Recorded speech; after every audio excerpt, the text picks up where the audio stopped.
What's up, everybody? My name is Lance. I'm the host of the Health and Real Estate Podcast, and I am super excited about today's episode. The guest today is Laura Gillott. She has one of the top real estate teams in Oregon. She was also featured on one of the top podcast in the real estate industry, the Millionaire Real Estate Agent podcast.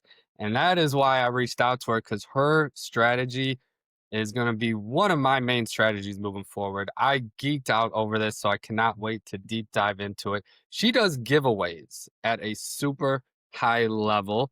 So, with that being said, before we get into the giveaways, Laura, I just kind of want to start where it all began. Like, how'd you get started in a career in real estate?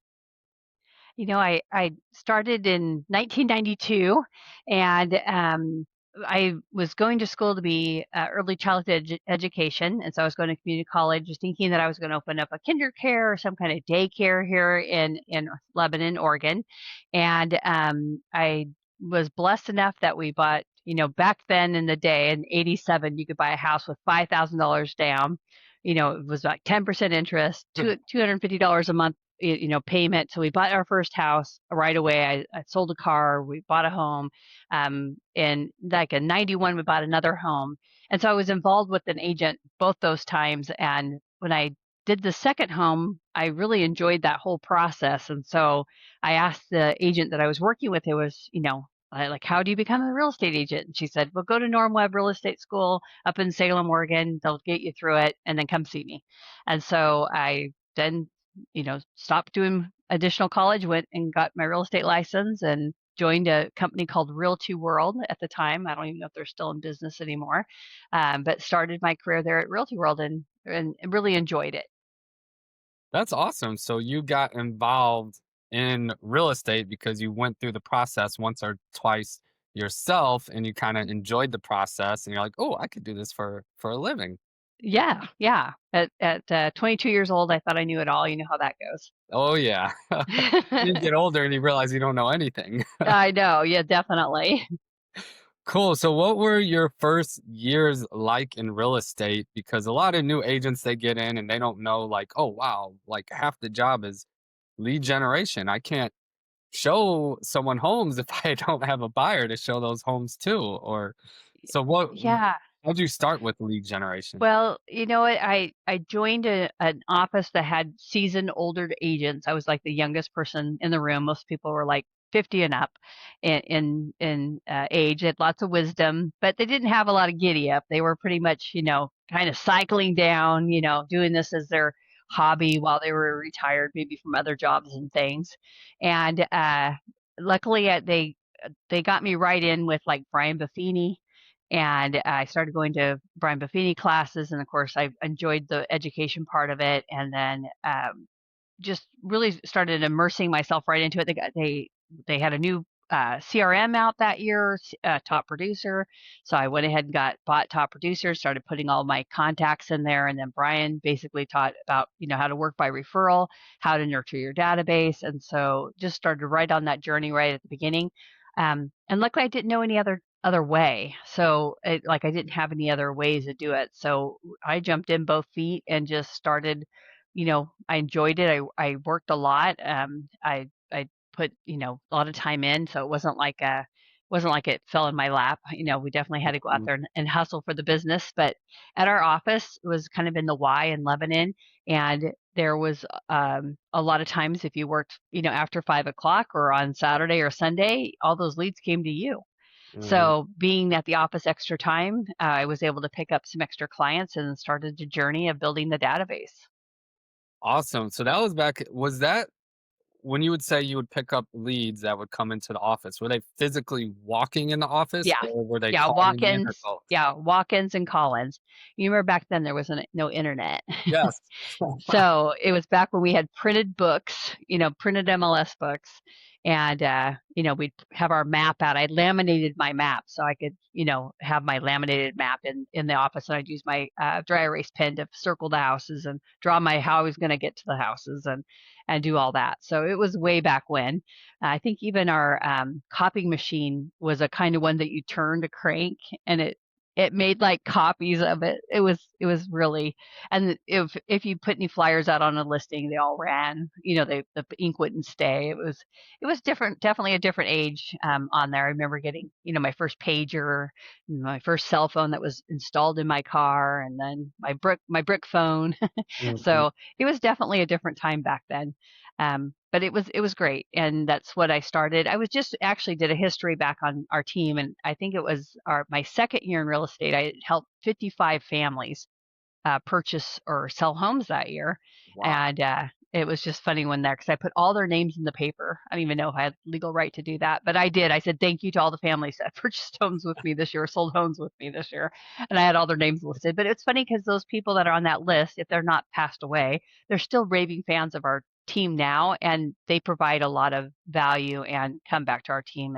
And the things that we do on our team that keeps them connected is great because we didn't lose connection with anybody. And I think doing Brian's way and having the database, getting everything going from the very beginning really did help. Awesome. I love that. So you were taught right. So you started with your Yep. SOI, building your Yep. database, people you know, and Yep. building those and nurturing those relationships. And that came, you got business from those, but you also learned how to get referrals from your database. And you Yes. were also staying late at the office and on weekends. So you would actually get people that walk into the office, which Yes. it's funny because quick story, when I first got into real estate, it was 2014. And that's what I didn't know how it all worked. I didn't know about lead generation or any of that. I literally joined the first brokerage I met with, had no clue what I was doing. I go into the office Monday morning. It's just me and the broker. And I was like, all right, I'm here. He's like, okay. I was like, when do the people come in? And he's like, what are you talking about? I was like, when do the buyers and sellers come in? He's like, they don't. You have to go out and get them and find them. But before the internet, that's how it worked, where no one Yep. knew what was for sale. They actually had to go to a real estate office to wasn't it like a big book of MLS or Oh something? yeah, it was a big book of MLS, and then like the halfway through the month, they'd give you an insert that you could insert the new listings that had come in the Mhm. last 15 days. And it was kind of nice when we were taking listings because it was like, hey, if you want to make the book, we have to sign like before tomorrow, Yeah, like if you want to make the book. And so it was a great time, and I'm glad I started early and was able to experience all that. It gave me a good foundation to build on. But again, I did focus on that database. So every year it just mhm. kept building and building and building and building. And Brian was like pop by with little, gifts and keep connection and talk to them monthly, so that's kind of how the database got started and nurtured throughout the time. Absolutely, it's all about the database, building the Yep. database, adding to it, and then nurturing it. So, Yep. I love that. That's amazing. So, then let's kinda how'd you stumble into this new lead generation strategy of these giveaways? Yeah, so we were big on events. So we would nurture our database by having different events and inviting our clients to events and all that great stuff. And then actually it happened a little bit before COVID. We were doing it, but we weren't really doing it so much as a strategy. But once COVID hit, we realized we couldn't meet with our clients face to face, belly to belly, and so we thought, well, what could we do? And so we had a couple like experience giveaways, like we gave away a staycation at a hotel. We had some giveaways of different like exercise equipment and that sort of thing. We were doing some different giveaways, but we realized that on our forms, if we put a Google form out for them to sign up and we ask for their information, plus to see if they had any real estate needs on the form, and then ask if they'd be interested in any of our classes, our newsletter, or anything to that nature on there, that they would fill out that form and let us know if they have real estate needs. And it worked as well or better than our in-person giveaways, and we were reaching a bunch of new people that we were putting in our database, which on our events they were pretty much just our people that were coming were our past clients. So, which was great to having our past clients there. And every once in a while, they'd bring a friend, and every so often we would open it up to more people than just our past clients. But our past clients always got first option to come. But the giveaways could hit our whole, all of everyone on social media, which we treat our social media like a database. Mhm. So we have our database, and then we have our social media database that we nurture and connect with. But once it was kind of a funnel, so they'd sign up for these giveaways. We'd then put them into our database. If they had real estate needs, we could tag them and follow up with them, um, and and then from there, continue inviting them to our events and other things that were going on, getting on our newsletter and all that great stuff. But it was a great way to, and at the beginning we probably had, I don't even know how many at the beginning, probably like 10 people sign up. Don't give up on things. And then we just kept finding a rhythm that each time that we were doing it, that we would learn and grow and do things, and we would make it so we'd get more people, and people were when they seen it on social media, they knew that it was one of our giveaways. And I could kind of explain on that, like the steps of how we do that. Yes, I would love to dive into that. And why this resonates with me so much is because I did a lot of events too. And events are awesome and fun. I love being in the moment of the event. But Yes. it's a lot of work, a lot of coordination to put on, a lot of behind the scenes preparation. Uh, they cost a lot more than I'm sure giveaways, just a lot of time, energy, and money for events. So when I heard this strategy, I was like, oh, it was just like a sense of relief. Yeah, yeah, and the events are very labor intensive, on Yes, there, and you wanna make them feel special, and you don't wanna run around chick with your head cut off the day of the event and be all exhausted. So it's good.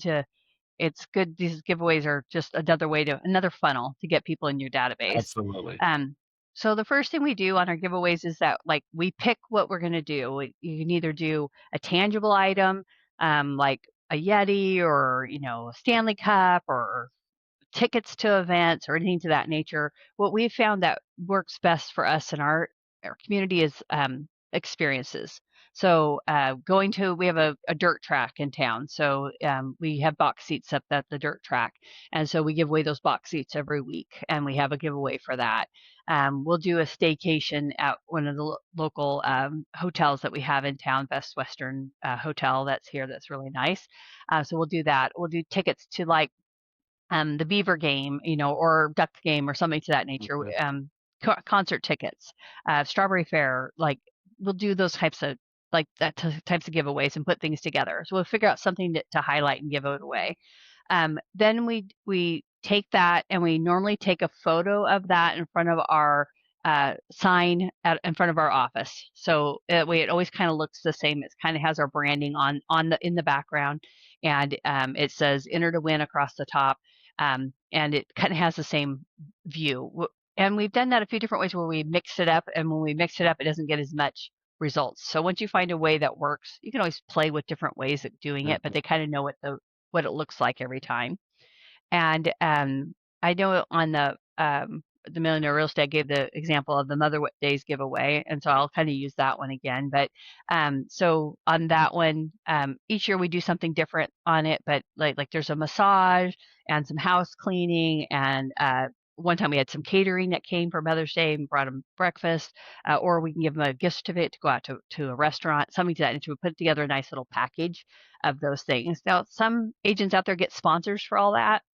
We just go out and pay for it. We know all those businesses in our town are trying to make money also, and that we don't want to ask them for free things. We want to support them like they support us. So we don't mind going out and paying for those things, because it does give us a lot of return on those things. And then we post it on a social media, our Enter to Win, and then on that social media post, we put in there on the top, what it is and all that great stuff, and we put a link to the Google form. And Google Forms are free. They're really easy to create. You could go onto our website and enter one of our giveaways. You go to Gillette Home Team, and then you could just cut and paste it, like just copy Mm. it. Just use exactly what we use, because this is what we've used over time on this. But we repost on the top of that Google form a picture of what we put on social media, so they can know that they're in the right spot. We ask them their first name, their last name, their phone number, their email. You also could add their address in there too. So sometimes we don't ask for their address, but sometimes we do. And then we basically ask a few questions. And one of the questions we ask is, would you like to purchase a home or investment property? And the answer is yes, no, or maybe. And so when we realized when we added the maybe to the form that we get a lot more maybes checked than yes or no. So we did yes or no. Only got a few yeses, a lot of nos, and that's all we got. But we put maybe in there, we got a lot of maybes. And so maybes are great because it gives you, they know that they've filled it out maybe, and they know that you're going to be following up with them to see, what their motivation is, what their timelines are, why, what made you choose maybe, those types of questions that you ask Mhm. to uncover their motivation. So that's one of the questions. And it says the next question we have is, are you curious what your land, home, commercial property is worth in today's market? Yes, thank you, no, thank you, or perhaps in a few months. So we give them a chance to say, well, maybe not today, I'm not interested in it, but perhaps in a few months I'd be interested. It gives us a chance to call, figure out their motivation, and then figure out a time to touch with them to get them signed up for a market analysis. What we realized with that question is a lot of people like to know what their value is, but they don't necessarily want to sell. So our Mhm. next question was, are you considering selling your land, home, or commercial property? And it's yes, no, maybe. So the next, asking for a CMA, it's something we offer to all of our clients. We do market analysis all the time. Um, but the next one says, are they really thinking of selling? Do we need to hook them up with an agent that wants to go out and do a market, consider going inside the home and doing one? And then our next question is, do you know of anybody looking to buy, sell real estate? And it's no, I don't at this time, or yes, contact me. I have a potential referral for you. So they may not have a need, but they may have a friend or family member that does.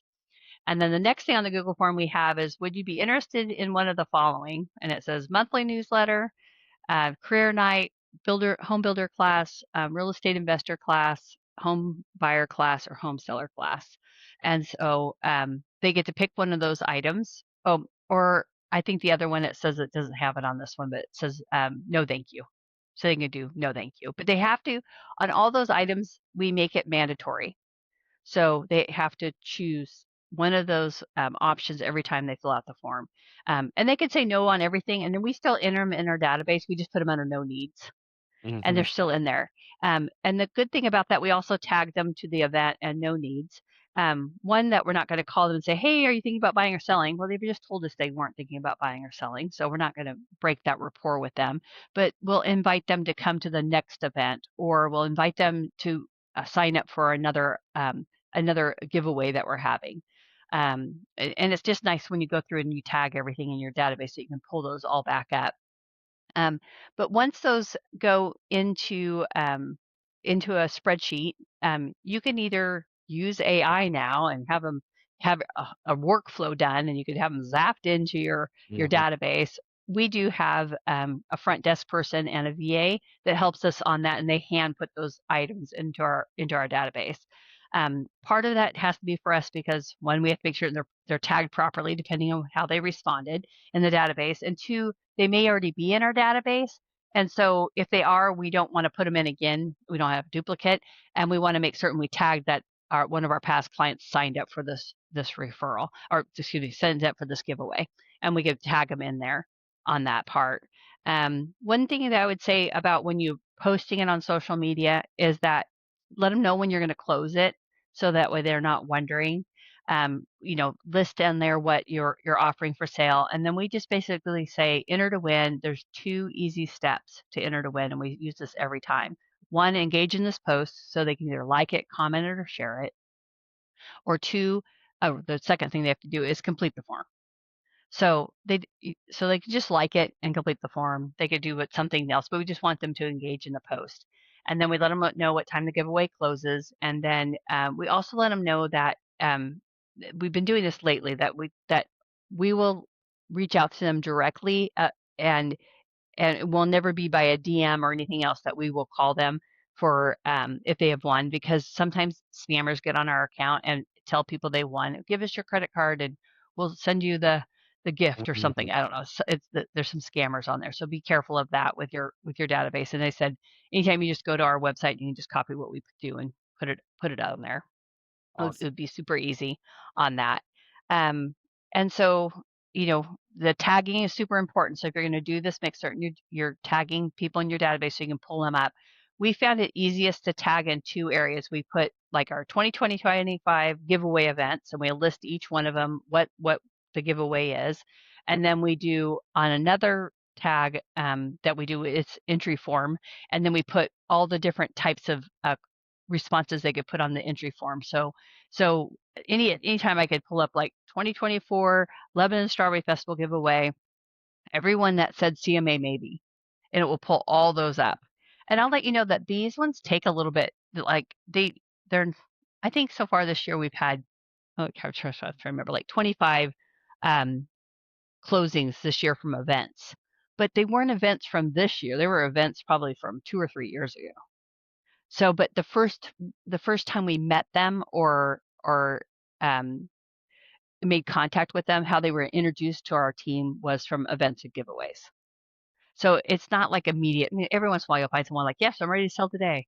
But that normally doesn't happen. And I will say a lot more people are a little loosey goosey on filling out the form, that they may say yes or maybe because maybe they think they're got a better chance of winning. Like I think that can happen on some of the things. So I think that that's something that can influence them, but at least still gives you a reason to talk to them and start a relationship with them. But then after the time frame, we close out our form and we put it into it. We have the CSV file and we put it into like one of those online spinners that spin around and collect the winner. So we'll spin it. If it's like the giveaway that we're doing for the Speedway, and we know we draw it on Thursday or Friday, and they have to go that weekend. They have the passes to go. We'll spin it, get the first person. We'll call them. If they answer the phone and they can use the passes, we stop spinning and we announce the winner online. If we can't get a hold of them, then we call the next person, spin, call that person, see where they're at, see if they're available to take them. We'll just keep doing that till we can give them away. So we don't want to give the tickets away to someone that's not going to use them. Mhm. We want to make certain they're going to give them. But in a lot of the other events that we do, if it's a tangible item, we just, spin it, figure out who the winner is, and announce it online. Then we'll call and text them and let them know that they're to come down to the office and pick up the giveaway on there. Trying to think what else we had on here. The good thing about those Google Forms too is it gives you all the analytics. So not only does it give you the spot where it will put you into a CSV file for you or a Google sheet, but it also gives you all the analytics to your giveaway, so you can see right away what's working and what's not working, which is wonderful. I did give the Mother's Day like results from the one from 2024, and we can look in here and see what the 2025 one. But that one we had 533 responses, and we ran it for 4 days on social media. We had no paid ads, so it was just organic. We had 34 CMAs that requested. Now on that one we didn't have CMA maybe, so I've changed it since then. And we had 20 people that said they had referrals for us. We had 20 people or 30 people that said they wanted to come to career night. 14 people said they wanted to come to a seller's class. And these are the people that we tag and invite when we have classes. And then we had 48 people said they want to come to a buyer class. 22 people said they want to come to a home builder class. 22 people to an investor class. 110 people signed up for our newsletter. So that was great. And then we had 360 no thank yous. So it was, it's good. Like, how many hours it would take to get that many leads. Mhm. It would take so many on there. Let me go to the tracking sheet for 2025, and I'll see what we had for Mother's Day for this year. This year it seemed a little less. We had 371 entries. We had 9 buy yeses. We had 92 buy maybes. 92. Wow. 7 CMA yeses, 44 CMA maybes, um, seven yes to sell, 40 maybe sell, 11 referrals, 54 newsletters, 32 people wanted to go to classes, and 269 people had no needs. Wow. Isn't that That crazy? that is amazing. Like, that's powerful. Yeah, it definitely is um, a very robust way, and it takes time because it's not going to happen overnight. Mhm. Um, but it's a way to, funnel people into your database that you can love on them and do business with them. Not that we get them all, but it it it gives us a chance to get in front of them and to tell them who we are and hopefully impress them and when hopefully we can be their realtor of choice. Awesome. I love that. Now, and I know when people enter these, they say yes, no, maybe. Even if they say yes, they're ready to buy or sell, it still could take several months or a year Yeah. to nurture them until they are finally ready. So there's still you still got to nurture the database. Yes. Do you know what your numbers are from the Mother's Day event 2024? Do you know how many actually converted over that year into a transaction? Yeah, I did know at that time, so I went and looked. The hardest part in our CRM is that whatever. Okay, so it it, it says I can pull up all the like Mother's Day from 2024, but if they have closed prior to that event, that it shows them as closed, but I don't know when they Oh, closed. okay. I mean, I have to really do a lot of hand looking to see where everything came from. The only thing I have is that from another event, we just used the original source. And so I know that the original source was event or giveaway, like we have those listed in there. And so, but the problem is someone could have used us. They could have said yes, that they had a need, but maybe they came in on Google SE or maybe they came in from another source. But so the giveaway doesn't get the Credit. Yeah, the credit because they originally came to our database from another source. definitely. Yeah, And it is also, tough. I bet it's also hard to kinda track because you do these giveaways, like, weekly, right? So, you probably have a lot of the same people filling out it weekly trying to win, so there's do you get a lot of, like, repeat fill Yeah, outs? we Okay. do get a lot of repeat fill out, and then when we go to put them into our database, we just give them a new tag. So there's some people in our database that have like 20 tags of 20 Mhm. different events or 20 Wow. different giveaways that they have done.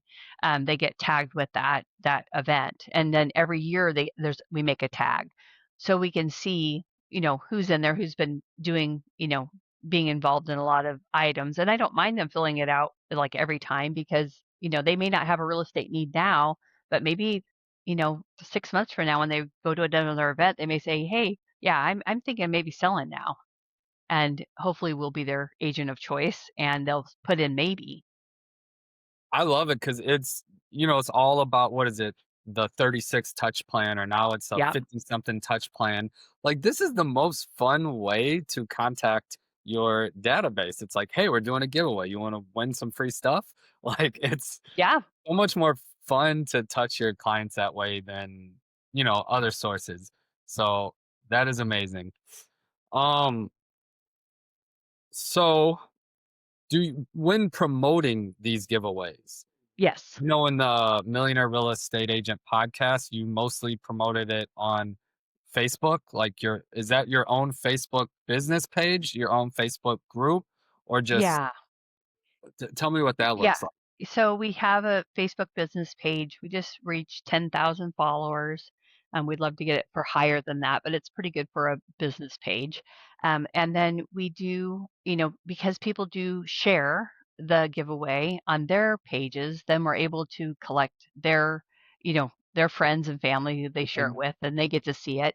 And then that's how we get new people into our database on that. We do put it on other social medias like the I don't even know what else she does. We do have a marketing manager. She's more at it than I am, but like Instagram and that sort of thing, she'll put it on other things. But Facebook's the main way that we get people into the Google form. And remember what I said at the beginning that if someone's tagged, like if someone used one of these events before, I might be able to go in and pull the tag up and send out a mass thing saying, "Hey, we're doing another giveaway. Please sign up. Here's the link." So we could do that also, but I know Amanda loves everyone going back to the Facebook pages. She wants them to like and share it because the more Awesome. interaction we have, the more it gets. And then on the back end, she'll go through and everyone who liked the event, she'll ask them to follow our page. So it's just always building more and more followers on to our page. So we'll do that part on it. We don't pay for any sponsored ads or sponsored into that nature on that. Some things we have, like right now we're doing um, like a ninja like patio fireplace giveaway, and it's got the flames at the top, and then it's got a band around the side that gets you warm when you're sitting next to it. It's kind of like a patio heater, kind of combined into one. And it was probably like $500 online. And so we'll take, I bought two. So one I get to use and test out, so which is good. It's a good write off. But I'll take the one that we turn on and we use at some outside events and things, and like downtown trick or treating. We'll have that going, and then they can sign up for that at the trick or treat event. So at trick or treat, they were able to sign up to win that. I'll say it's our fall giveaway, so we give it away at the end of fall, right before winter. But we'll also do that as an online giveaway before we do the drawing. So at each one of these events, we drag this thing along. We did homecoming popcorn. We dragged it to that. So we just drag it to everything, and then the one I use, the nice one stays in the box Hmm. for them to come pick up. But I'll drag mine around and use it, and then we'll get the paper signups, and which will have the exact same questions as that we have on the Google giveaway. So we want all of our questions to match, so we could use one tag for them. That's important. We've learned that the hard way.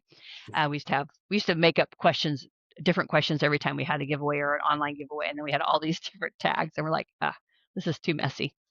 So we've combined those into a set amount that we use every time. But then we'll go ahead and put that online, like on Facebook, on social medias. We'll put it on and then ask people to sign up on the Google form. So we try to get as much exposure as we can for like one big ticket item. If it's a small basket of things, we'll just do a drawing that day. But Hmm. on the bigger ticket items, we try to use it as much as possible. Awesome. And then I know earlier you said some giveaways are products like that, Yep. and some are experiences. And Yes. I think you mentioned that you've had the most success with the experience giveaways. Yes. Yeah. And those just seem to have, um, I don't know, sometimes like people are like, I don't need a fire pit. Like I heard that a few times. Yeah. Like I'm not going to sign up for it because I don't need it. My yard's too small, or I don't have it. I'm like, well, we could fix that. But they won't sign up for something because or maybe they already have that. And if they already have it, then they have no desire to get it. But if they possibly would like an experience, of course, I say sign up. And yeah, you can always give it away. Like like Mhm. you try to encourage them to sign up. But experiences seem to have more pull. Like people don't already have a ninja fire pit on their patio, so they walk by it. But having experience works well, and I could kind of give you an idea of some of them because I have a list here. What we done this year so far with this. Go just pull it up.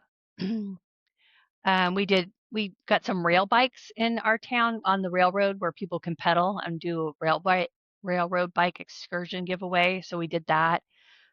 We give tickets away. We go to a sportsman show, and they have to pay to get in. So we give away some tickets to that. So that's more of an experience. We have a train here that you can go on, like a passenger train just for fun. They have like St. Patty's Day train. It had green beer and stuff, and we gave that away this year.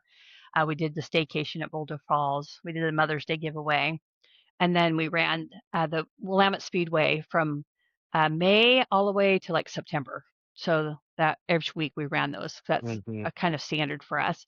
We had a Strawberry Festival ticket giveaway. Um, we did a grad giveaway, which I can't remember exactly what we gave away. I mean, I think I bought a ticket at some auction of some things, and we put it together and to give the parents kind of like a exciting, fun weekend. Or I can't even remember what was in that. Some items that we had. Let's see what else we had. Um, we had a cooler giveaway that was more tangible, but it was online. And that cooler giveaway was like one of those four-wheel drive type of coolers, the big wheels, and we took it to like National Night Out and some other things, and then we put it online on that. But Mhm. those are pretty much our experiences that we've done this year. I think we have some tickets coming up this month for a football game, a college football game. So we have that coming up. And right now, currently on our Facebook page, if you scroll down a couple days, you'll see we're doing like a Santa like meet and greet, and we have 2 days that have a Friday and Saturday coming up in December, and people can get online and sign up for that giveaway. And that is on a Google form with the same exact questions that we went over. I love So it. You just have like a well-oiled, systematized machine, giveaway machine. yeah, yeah, I it's know been you had a ton of successful giveaways. I were there any giveaways, like if you want to share one of your least successful giveaways and what lessons you may have learned from that? yeah, probably like the team talked us into see if I say his name right. John Party. He's like a country singer, and I don't. I love to listen to music, but not that much music. I'm just kind of Pandora a lot. So they're like, give away these John Party tickets, and it was down in Eugene, which is about 35 miles away.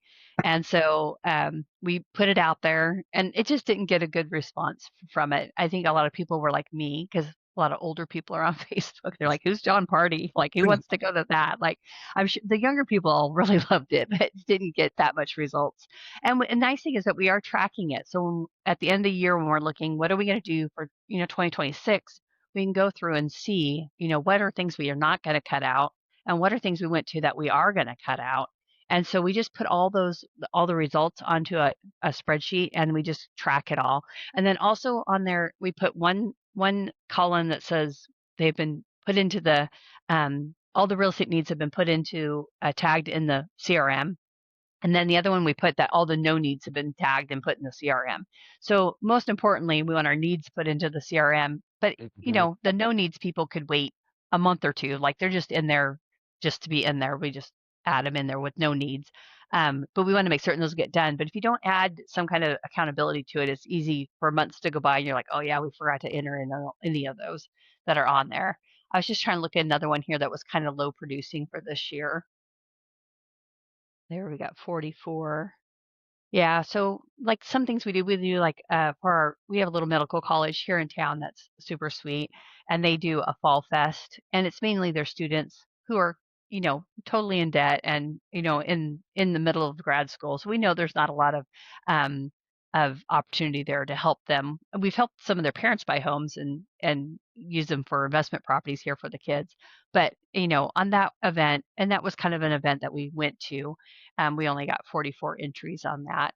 But even with those 44 entries, we had 12 by maybes, 2 by yeses, 1 CMA yes, 5 CMA maybes. So there were some instructors there and some other folks that were there.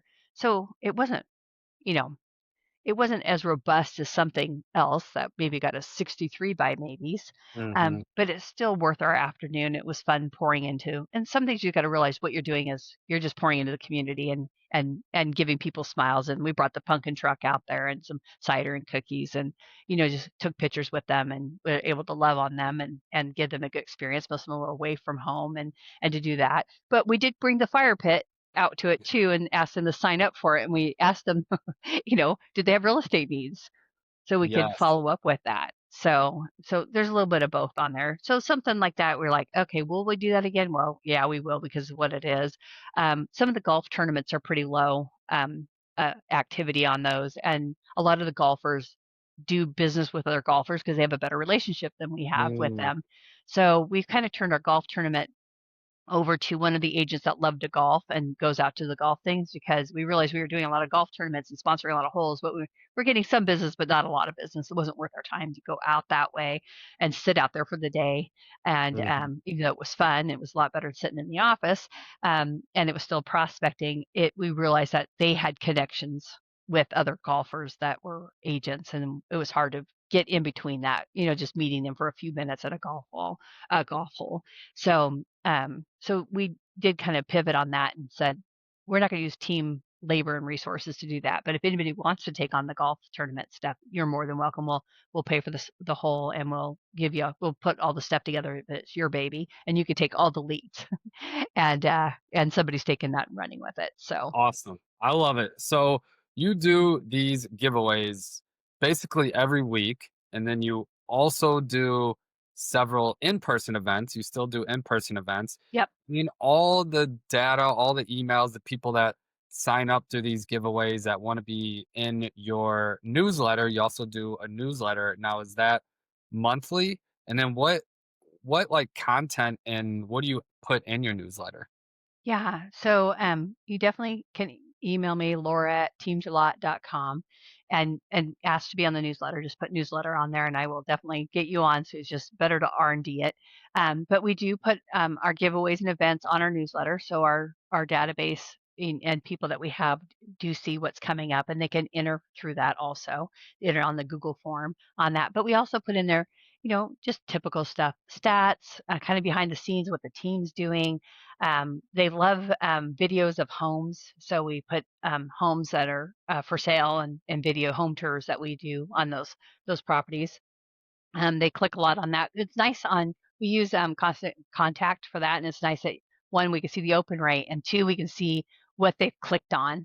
So our marketing team really looks at that and tries to, see what works Hmm. best on that. But we try to keep it pretty personal in there. It's created by us every month. Um, it's not a bot. Uh, it's not canned or whatever you want to say. It's personalized to us. We also put in there different events that are going on in the area, which is good. So we just try to make it friendly, and we only send it out once a month. So we Perfect. just once a month they get it, and we try not to overdo it because we don't want people opting out of that. Hmm. Awesome. I love it. My whole goal behind the Health and Real Estate podcast is I'm also building like a wellness community for real estate agents. But the whole saying behind it is health made simple, lead gen made fun. Because I feel like that's the most, like a lot of agents are just so resistant to lead gen, especially new agents, because they're just taught like cold call and door knock. But if you do strategies like this, like I bet you have a blast doing these giveaways and events and connecting with your database and your clients. And also, these are people that are filling out a form and they're marking yes, like they expect you to reach out to them. You're not just, cold call a stranger cold calling them. They're expecting your call. And so I just love it. I think this is genius. And is there anything else you would like to add about your whole giveaway strategy? I just say the fortunes in the follow up, just like they say, Yes. that make certain that if you call them, they're not quite ready yet. You're setting the next time that you're going to be contacting them. So make certain you're putting them on there because if you only call them once and they're like, "No, we're not ready yet," and you're like, "Okay," and then you never call them again, they're not going to reach out and call you. Like very Hmm. little that's going to happen. You're going to have to keep in touch of that. And what we found, and I might have mentioned this before, but that we had a couple of client cares on our team, and one of them accidentally went to go call through our jamboree ticket giveaway, and she actually grabbed the Google sheet from a few years back and she started calling through that and she sets 4 appointments. And she's like, Wow. "Wow, I set 4 appointments." And then she goes, "Guess what? I was in the wrong farm. I was in the farm from like 2 years ago." And so what I realized when she said that was like, "Oh, we're not following up. We need to get our following system tightened up because we should have known that those people were getting close to ready." Hmm. And we were not didn't have a good system in place. So now we got some tags and some accountability around making certain people get touched so they don't get lost in the cracks. So you'd say there's a lot of gold in there. You just have to shift through everything and just be there to be a good resource for your community, and you'll get the business. Definitely. That is wise advice is the fortune is in the follow-up. I love it.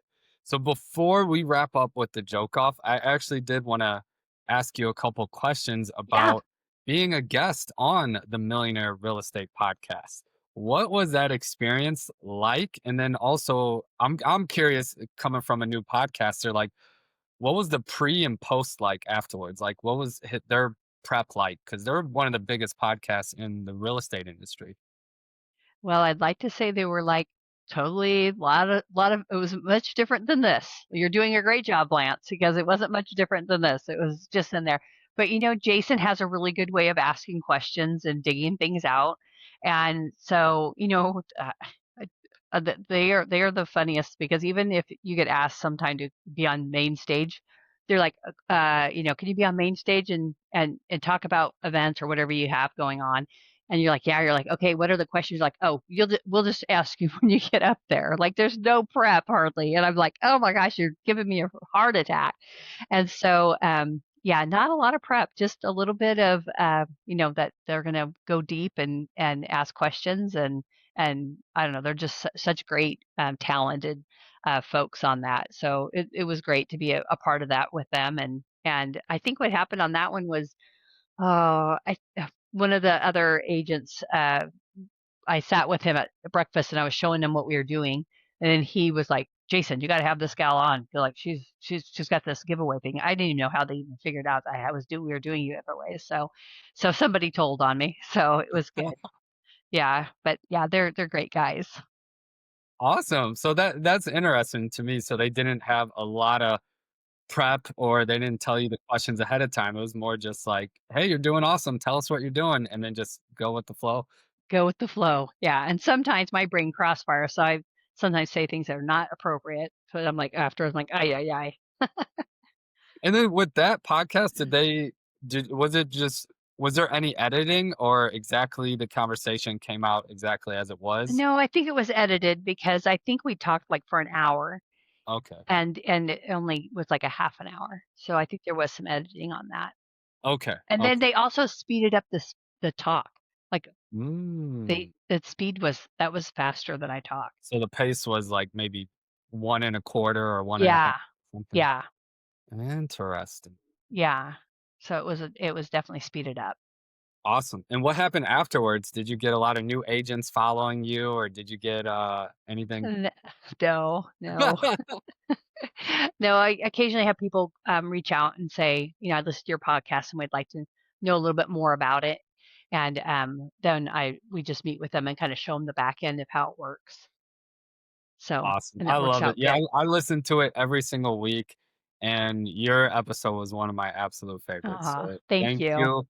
And thank you for being a guest on my podcast. So I was super excited to dive a little deeper and get a little more behind the scenes. So I can't wait to start doing some giveaways. Yep. Lance, and if you ever wanna meet and do a Zoom on it, we could do that too. Awesome. Thank you so much. And now I like to end every podcast episode with a joke off. We each tell each other a joke because I love corny dad jokes. The cornier the better, in my opinion. So, do you have a joke ready? Yes. Why did the pony ask for a glass of water? 'Cause he was a little horse. Oh. That's pretty That corny. is good. I love it. That is good because he's a little horse. Little horse. That's a good one. Um, all right. I got a good one. Okay. What's a realtor's favorite form of cardio? What? Running comps. That's true. I like that one too. That's a good one. Awesome. Well, thank you. This was an absolute blast. And I know so many people are going to get just a lot of good ideas from this, a lot of benefits. And I'm going to encourage everyone to just do your first giveaway. Do it, make it simple. Just do it. Have fun with it. I agree. Awesome. Well, thank you, Laura. That Thank is a you. wrap. One,